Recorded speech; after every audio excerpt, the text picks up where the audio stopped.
빵을 팔았는데 비싸게 팔아서가 아니라 싸게 팔았는데 욕을 먹었다. 이게 유명 경제 유튜버 슈카라는 분이 요즘 인기인 그 소금빵을 시중보다 좀 저렴하게 팔았는데 이게 논란이 되고 있다. 얼마에 팔았는데 그래요?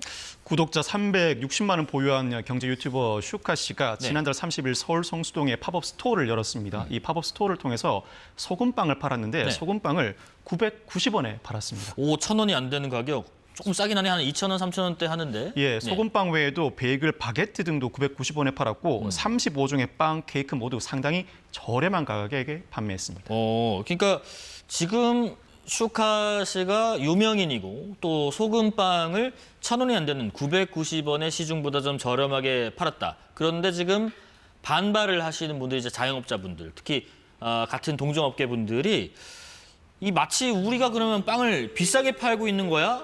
이런 오해를 받게 해서 지금 반발하고 계신가 보네요. 이날 팝업 스토어 행사에 700명 정도가 몰려서 1시간 반 정도 줄을 서서 기다려서 빵을 구매했음에도 불구하고 만족도도 상당히 높았습니다.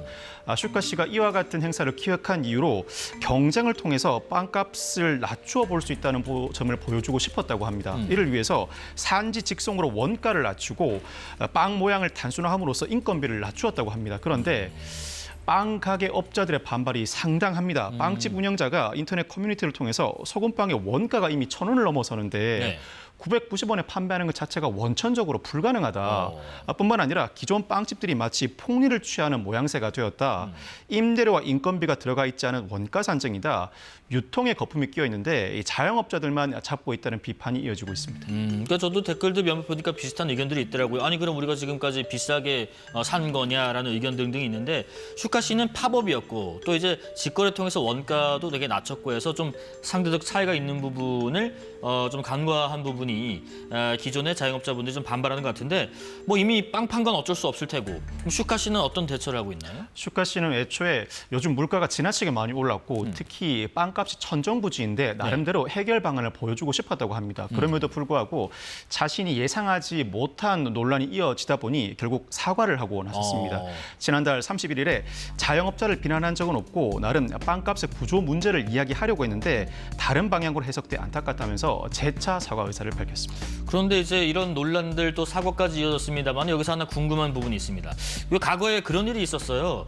그 PX라고 불리는 군마트 워낙에 뭐 면세이기 때문에 이런저런 물품들이 저렴하게 시중보다는 팔리는데 이 군마트의 시중가로는 한 14만 원, 15만 원 하는 이른바 달팽이 크림.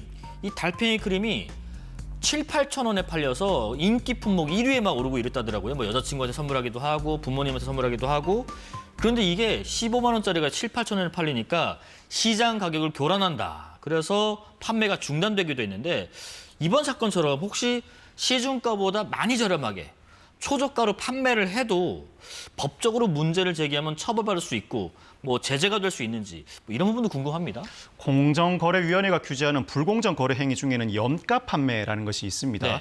공정거래법은 공급 비용보다 현저히 낮은 대가로 계속하여 공급함으로써 경쟁 사업자를 배제할 우려가 있는 행위를 부당 연매로 규제하고 있는데 이와 같이 경쟁 사업자를 배제한 이후에는 단가를 올려서 시장을 독점하는 구조로 이어지기 때문에 이와 같은 현상을 막기 위한 조치입니다. 그런데 이 사안에서 슈카 씨의 경우에는 공정거래법상 불공정 거래 행위 중 염가 판매 행위로 보기는 상당히 어렵습니다. 일단은 이 원가 이하로 빵을 판매해야 하는데 슈카 씨 설명에 따르면 원가 이하로는 빵을 판매한 것으로 보이지 않습니다. 소액입니다만 이익을 남긴 것으로 보이고 다음으로는 팝업 스토어는 일시적인 형태로 운영하는 매장이죠. 하루만 운영을 했기 때문에 계속해서 현재 낮은 대가로 공급했다고 보기도 상당히 어렵습니다. 지속적으로 해서 그때 일대 시장을 잠식할 우려가 좀 적다. 교란할 우려가 적은 것이죠. 뿐만 아니라 이 슈카 씨는 유튜버로서의 영향력은 상당히 높지만 제빵 시장에서의 시장 점유율이 상당히 미미해서 경쟁 사업자 배제 우려가 크다고 보기도 어렵기 때문입니다.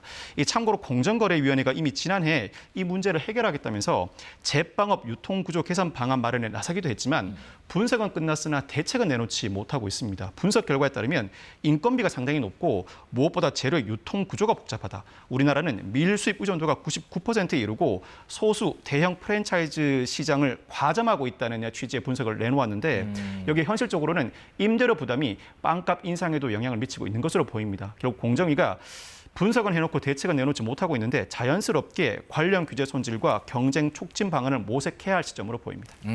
빵 싸게 팔아서 욕을 먹은 슈카 씨 관련된 내용 들어봤고요.